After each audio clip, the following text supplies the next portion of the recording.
ex sent flowers to my office with a note. My husband came to surprise me that day. It's barely been a year since Phil and I got married, and now he's talking about a divorce. I'm not even fighting it at this point because he's a very straightforward person, and if he says he's done, then he means just that. And I don't really blame him. I mean, I deserve everything that is happening to me right now. They say you can't have it all, but I tried to prove them wrong. This post may end up being a bit longer than the usual, but I'll try my best not to bore you guys with unnecessary details. To understand everything, and even where the problem started, I'd have to take you guys back to about 6 years ago. I had just moved to New York and knew absolutely no one there except my boyfriend, as of the time Jake. Jake wasn't much of a boyfriend before my relocation because we were doing long distance, but he was part of the reason for my relocation. I wanted to feel a little independent because back in my hometown, I was just a jobless college graduate, and all I did was run errands for my mom and assist her at the small store she owned. I was hoping Jake would be my escape. We did long distance for over 2 years, but during this time, it never occurred to me that Jake could be broke.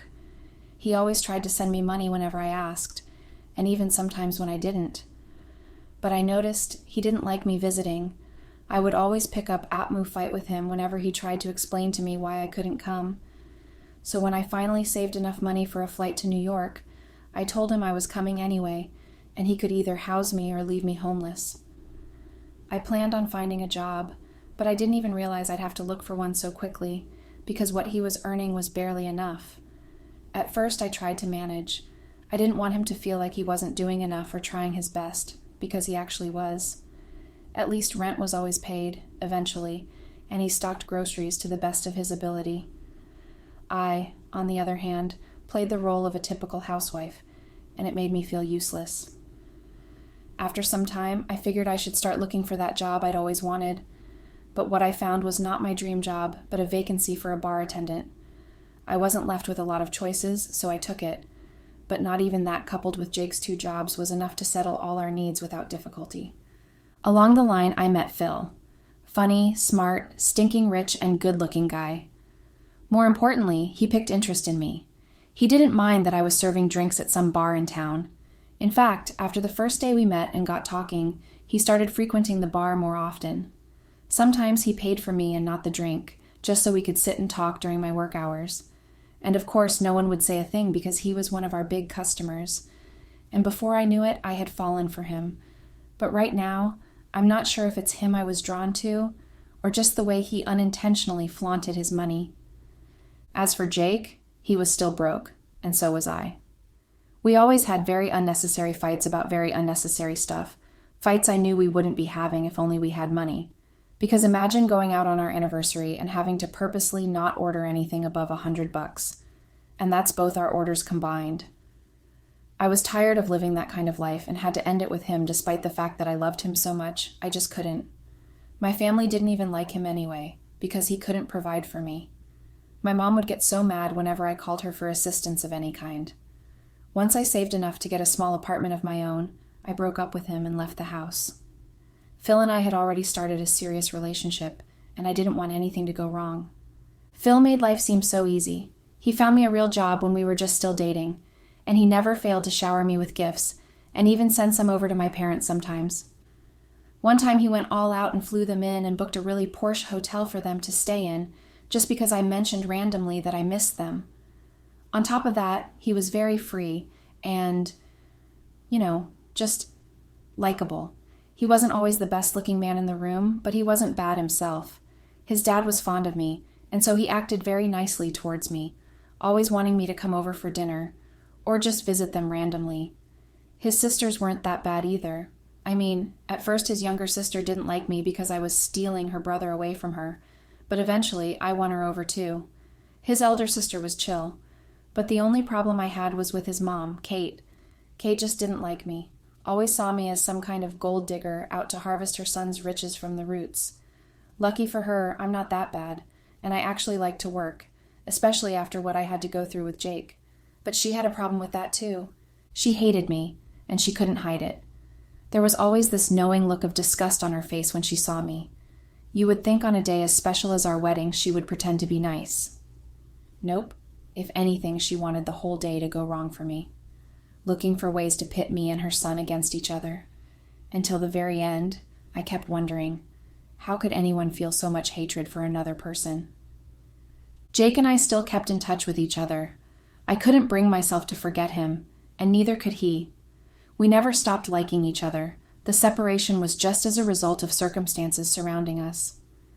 Aside from him being unable to provide for us properly, I guess I kind of assumed I was some kind of burden to him, and he would ultimately be better off without me.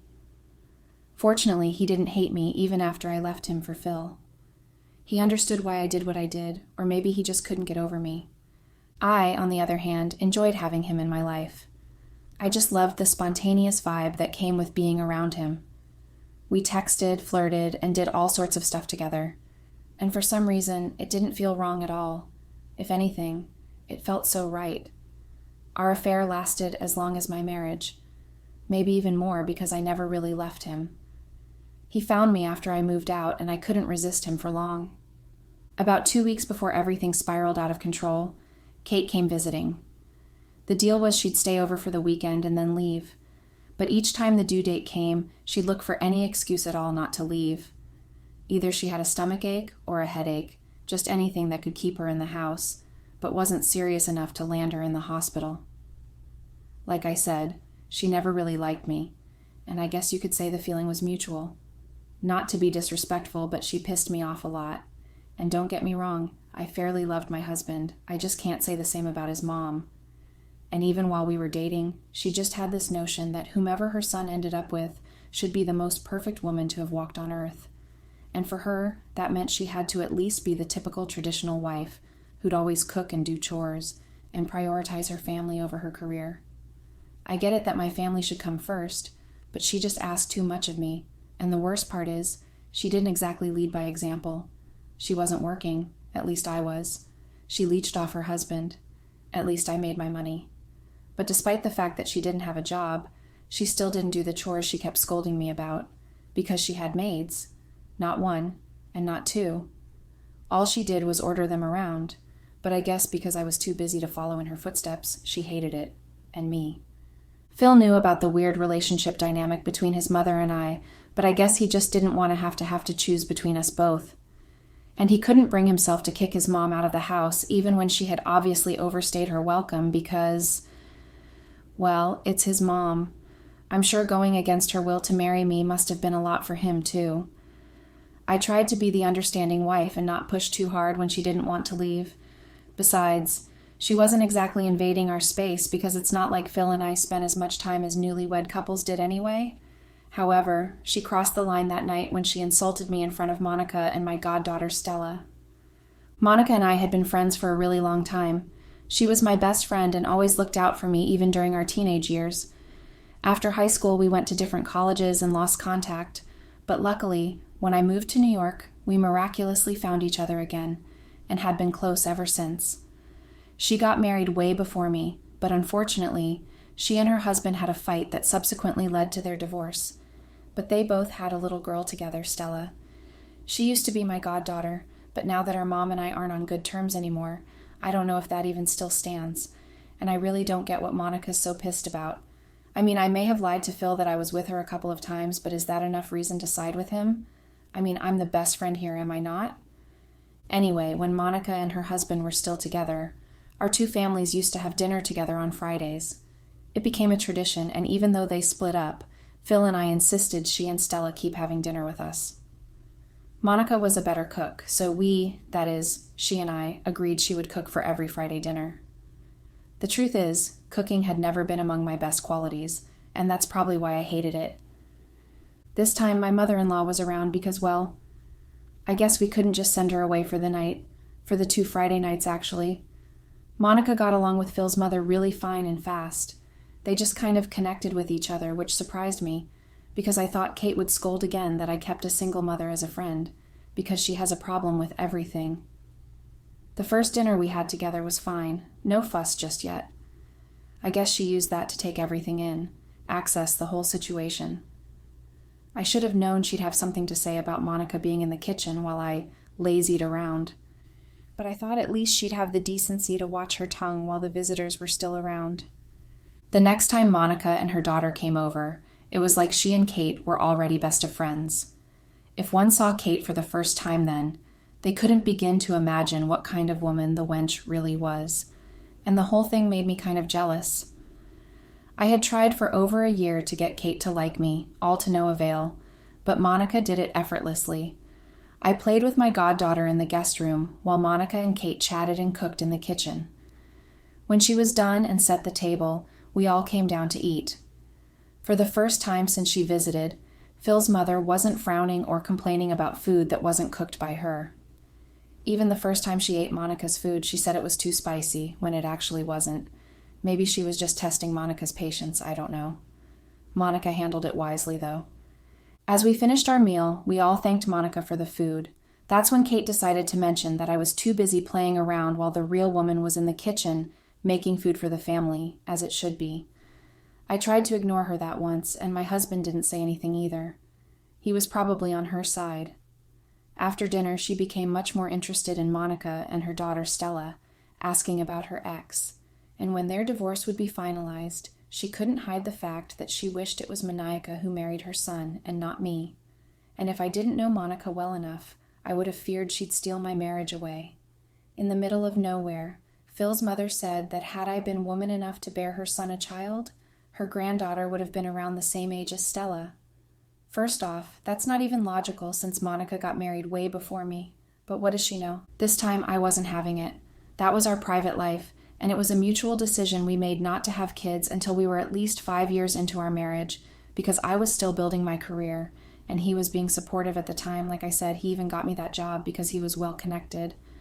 Plus, we were just a year into our marriage. It shouldn't have been such a big deal. And Phil knew. He knew that the issue wasn't even that I wasn't capable of having a baby, but I just chose not to. We chose not to. I was already looking for an excuse to get away from my husband and his mother, and the timing couldn't have been more perfect.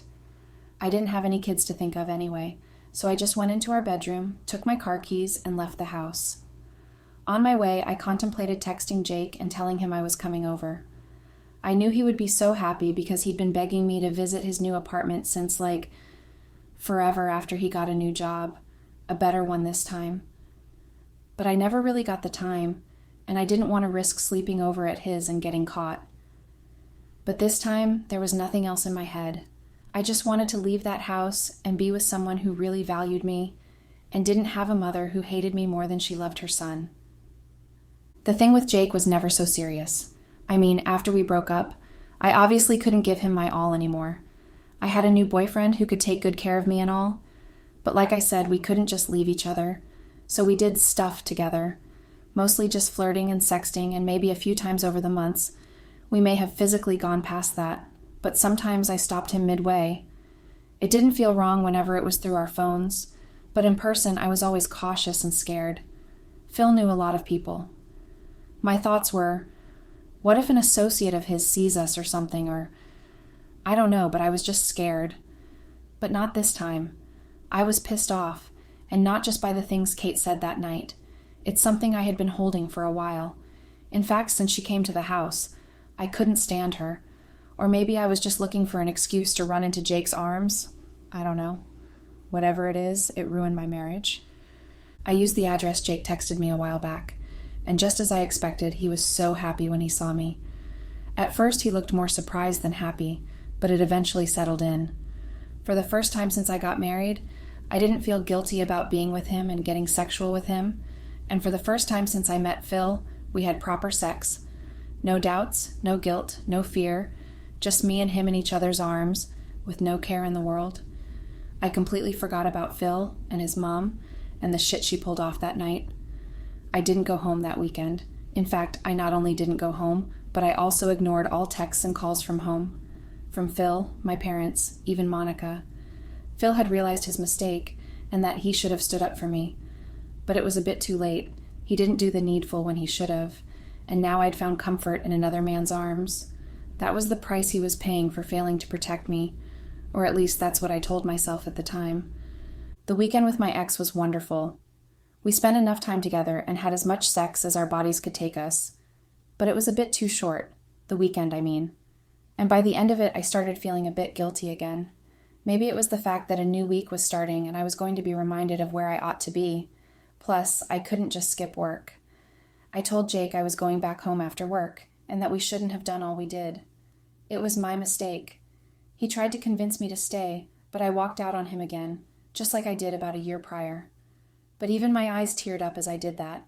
It was such a wonderful weekend that I wished it hadn't ended so abruptly. But I was trying to build a stable future, and I needed Phil for that security. Jake was better off than when I left him, but he was nowhere near my husband. But he, on the other hand, didn't just get it. Occasionally we had fights about what I really wanted. He said after I left him he worked his butt off just so he could get enough money and win me back. But I didn't even wait for him. I got married in a hurry, and I only played with his feelings after I got married. Ran to him or cried to him whenever my husband and I had a fight. But he still tried to be there for me every time. Maybe I took that for granted. And he's human, so it's normal that he felt heartbroken, especially after I decided to run back to my husband and my normal life that day.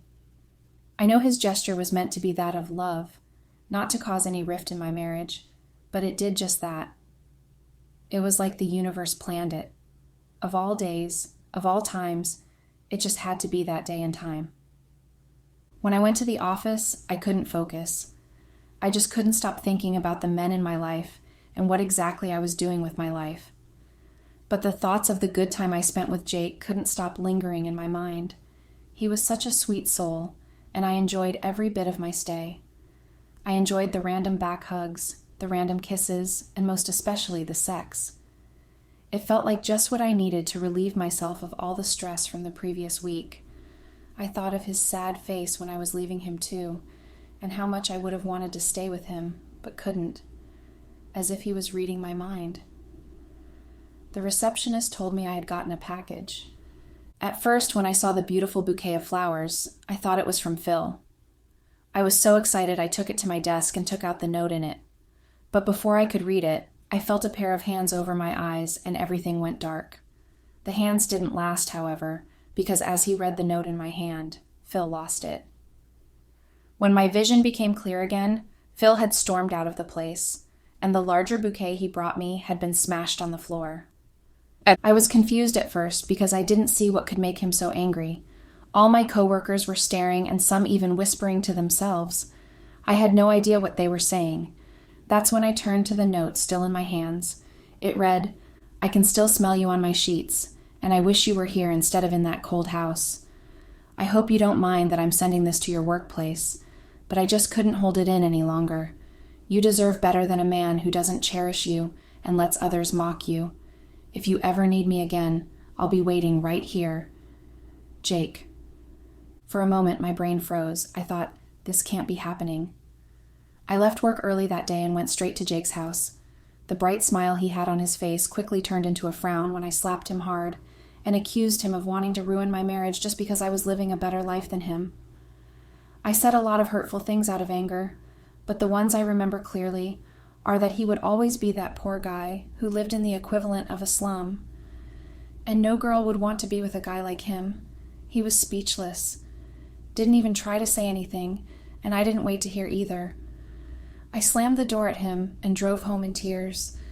I kind of felt bad for him, but I felt worse about what I would face at home. But Phil didn't throw me out like I thought he would. In fact, by the time I went home, his mother was gone. However, he didn't act normal either. He kept to himself mostly, refused to eat even when I managed to cook myself. I didn't realize he was using that week to bring my life to an end. By the middle of the next week, I got laid off. Something about the company restructuring. Again. I knew it was just a cover, because I was the only one I knew who got laid off. I went home to Phil, furious, and he probably knew I was going to complain and pick a fight with him concerning my job. So he waited for me in the living room with divorce papers his lawyers had been working on. My bags were also out of the bedroom and beside him. He didn't even let me speak, just told me I had 10 mins to park out because some people would be there to force me out once the time elapsed. I saw that coming. I knew he couldn't just stay quiet after what he saw, but I discarded these thoughts as negative ones. I didn't want any more trouble, so I didn't even try to fight any of it. I had some savings but was unemployed and couldn't afford to waste any money. I moved into a studio apartment far from Phil's house. I haven't signed the divorce papers yet, but after meditating on it for a couple of days while sharing my story, I think I'm going to sign it and get it over with. I can imagine Kate's face right now. She must be so happy. Phil told Monica everything before I could, and now she thinks I'm a bad person, especially after Phil investigated and found out I was never at Monica's when I said I was. It was all a lie to cover up being with Jake. Speaking of Jake, I would have run to him, but I feel too embarrassed. He might send me away too because of how our last encounter ended. Who knows? I might just end up going back to my mother if things don't improve. NYC has exhausted me enough.